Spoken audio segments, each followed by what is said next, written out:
আসসালামু আলাইকুম। Minus 3a plus 3a minus 3a plus 3a minus 3a। আচ্ছা, ধারাটির প্রথম 2n পদের সমষ্টি নির্ণয় করো। আচ্ছা, 2n পদের সমষ্টি যেহেতু নির্ণয় করতে বলছে, আমরা কি করব? 2n তম পদের সমষ্টি আমরা নির্ণয় করব। এখানে 2n দ্বারা আসলে কি বোঝায়? n যে কোনো একটা ভ্যালু ধরলাম নাকি, সাইডে দেওয়া আছে 2, তার মানে হচ্ছে 2 * n। এটা দ্বারা আমরা কি বুঝতে পারি? এটা দ্বারা আমরা বুঝতে পারি যে n যে সংখ্যাই হোক না কেন, যেহেতু 2 দ্বারা আমরা মাল্টিপ্লাই করতেছি অর্থাৎ গুণ করতেছি, তো এটা একটা জোড় সংখ্যাই আসবে। যেমন 2 কে যদি আমরা 1 দিয়ে মাল্টিপ্লাই করি 2 আসে, জোড় আসতেছে। 2 কে যদি আমরা 3 একটা বিজোড় সংখ্যা, এটা দিয়ে মাল্টিপ্লাই করলে 3 × 6 জোড় আসতেছে 6। তাহলে ওভারঅল আমরা দেখতে পাচ্ছি 2 দিয়ে আমরা যা কি গুণ করি না কেন সেটা কি আসতেছে? জোড় সংখ্যা আসতেছে।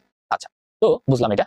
এখন কি বলছে? 2n পদের সমষ্টি নির্ণয় করো। তার মানে হচ্ছে একটা জোড় সংখ্যার সমষ্টি আমাদের নির্ণয় করতে বলছে। আচ্ছা, তো আগের মতই আগে একটা এরকম ম্যাথ করছি আর কি। যেমন এখানে 3a দেওয়া আছে, -3a + 3a -3a + 3a, এটা হচ্ছে -3a আছে। তো আমাদের বলছে 2n তম পদের সমষ্টি নির্ণয় করতে। আচ্ছা, আমরা সমষ্টি নির্ণয় করব। তো যেহেতু সমষ্টি নির্ণয়ের ক্ষেত্রে যেহেতু এটা কোনো একটা ধারাই না, অর্থাৎ সমান্তর ধারার কেউ পড়ে না, গুণোত্তর ধারা আকারেও পড়ে না, কারণ প্রত্যেকটা পদের মানই সমান, শুধু সাইনের পরিবর্তন। তো আমরা যদি এটাকে স্বাভাবিক সংখ্যা দ্বারা রিপ্লেস করি আর কি, যেমন এখানে 1 ধরলাম, এখানে ধরলাম 2 + 3 ধরলাম +4 ধরলাম +5 ধরলাম। তো আমরা দেখতেছি যখনই বিজোড় সংখ্যা আসতেছে, আমরা দেখতেছি বিজোড় সংখ্যা আসতেছে পদটা হয়ে যাচ্ছে মাইনাস। এই যে বিজোড় সংখ্যা আসতেছে পদ হয়ে যাচ্ছে মাইনাস, বিজোড় সংখ্যা আসতেছে পদ হয়ে যাচ্ছে মাইনাস। আচ্ছা, ঠিক আছে। আর জোড় সংখ্যা আসতেছে পদ হয়ে যাচ্ছে প্লাস, জোড় সংখ্যা আসতেছে পদ হয়ে যাচ্ছে প্লাস।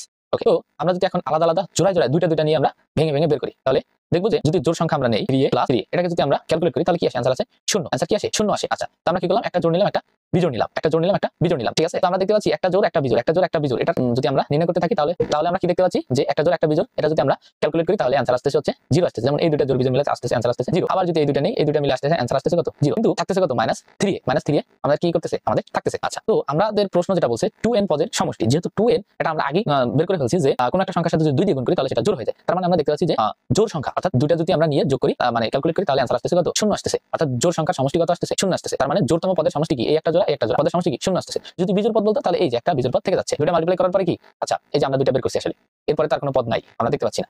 ঠিক আছে, +3 দেখতে পাচ্ছি। যখনই আমরা জোড় পদ সহ নিচ্ছি, জোড় পদ সহ যখন সমষ্টি নির্ণয় করতে যাচ্ছি তাহলে आंसर দেখতেছি কি? 0 হয়ে যাচ্ছে। যখনই আমরা বিজোড় পদটা মানে বিজোড় পদ নিতে যাচ্ছি তখন আমরা দেখতে পাচ্ছি যে आंसर 0 হচ্ছে না। অর্থাৎ জোড় দুইটা মিলে 0 হয়ে যাচ্ছে, কিন্তু একটা বিজোড় থেকে যাচ্ছে। তাই আমাদের বলছে কি 2n পদের সমষ্টি অর্থাৎ জোড় পদের সমষ্টি নির্ণয় করতে হচ্ছে। জোড় পদের সমষ্টি হচ্ছে आंसर কত আসে? 0 আসে। আশা করি আমরা বুঝতে পারছি। আমরা কি করলাম? ফার্স্টে দেখলাম যে 2n দেওয়া আছে, 2n পদের সমষ্টি নির্ণয় করতে বলছে। 2 যেহেতু গুণাকার আছে, আমরা এটা থেকে বুঝলাম যে আমাদের জোড়তম পদের সমষ্টি নির্ণয় করতে বলছে। তো আমরা যখন জোড়তম পদের সমষ্টি আমরা জোড়ায় জোড়ায় নেওয়া শুরু করলাম আর কি, দেখতে পাচ্ছি যে দুইটা পদ মিলে 0 হয়ে যাচ্ছে, দুইটা পদ মিলে 0 হয়ে যাচ্ছে। এবং যদি আমরা জোড় সংখ্যক আকারে সমষ্টি নির্ণয় করি, যেমন এখানে কত? 1 2 3 4টা, চারটা পদের যদি সমষ্টি নির্ণয় করি তাহলে দেখছি ভ্যালু 0 চলে আসছে। অর্থাৎ পঞ্চম পদে যখন আমরা যাচ্ছি, অর্থাৎ চারটা পদের ভ্যালু 0 হয়ে যাচ্ছে। দেন যখন আমরা পঞ্চম পদে মুভ করতেছি তখন দেখতে পাচ্ছি যে পঞ্চম পদের একটা ভ্যালু থেকে যাচ্ছে, অর্থাৎ -3 থেকে যাচ্ছে। এই যে -3 এটা কি করতেছে? থেকে যাচ্ছে। এই প্রথম চারটা পদের ভ্যালু কিন্তু কি হয়ে যাচ্ছে? 0 হয়ে যাচ্ছে। আর পঞ্চম পদ -3 কি থেকে যাচ্ছে। তার মানে হচ্ছে জোড় সংখ্যার সমষ্টি যখনই আমরা নির্ণয় করতে যাব তখনই आंसरটা 0 হয়ে যাবে। যখন বিজোড় সংখ্যার সমষ্টি নির্ণয় করতে যাব তখনই আমরা দেখতে পাচ্ছি যে চারটা পদ প্রথম জোড় যে কটা সংখ্যা থাকবে সেগুলো 0 হয়ে যাবে, বাকি যে একটা থাকবে অর্থাৎ বিজোড় যেটা থাকবে সেটা কি হয়ে যাবে? এটা থেকে যাবে। তো এই কারণেই আসলে আমরা এখানে 0 ধরছি, কারণ আমাদের বলছে জোড় সংখ্যক পদের সমষ্টি নির্ণয় করতে, 2n দ্বারা জোড় বোঝাচ্ছে আর কি। এই কারণে আমাদের आंसरটা চলে আসছে 0। যদি বিজোড় করতে তাহলে অবশ্যই এই যে দুইটা ক্যালকুলেট করার পর आंसर 0 আসতেছে, কিন্তু তারপর -3 রয়ে যাচ্ছে, কারণ বিজোড় পদ বলছে, অর্থাৎ বিজোড় পদ আরো একটা পদ রয়ে গেছে আর কি। তো এই কারণে